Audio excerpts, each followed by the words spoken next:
राधे राधे। आज जैसा कि थंबनेल आपने देख ही लिया है, ब्राह्मण, विप्र, पंडित और इन सब शब्दों का अर्थ क्या है, उन सब की हम चर्चा करने वाले हैं। पहला शब्द अगर आप देखो तो पंडित।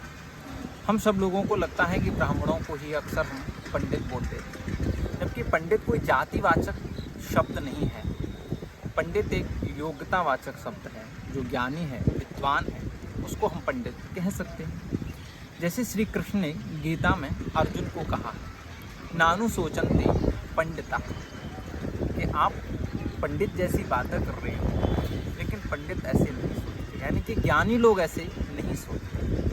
दूसरा शब्द अक्सर हम सुनते हैं ब्राह्मण। तो ब्राह्मण किसे कहते हैं?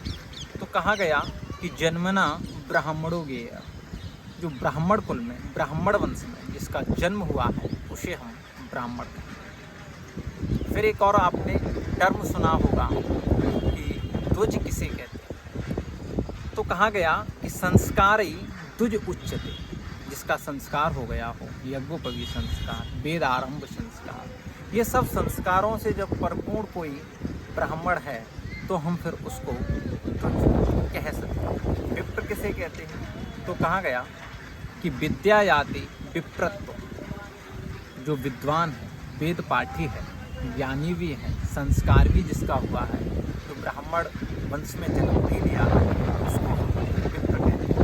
और हमारे रामचंद्र जी ने जो महिमा गाई है, वो विप्रों की ही महिमा गाई है। राम जी ने कहा है, पूजिए विप्र शील गुणहीना।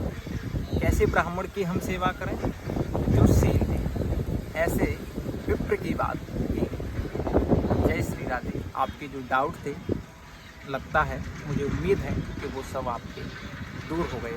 जय श्री राधे।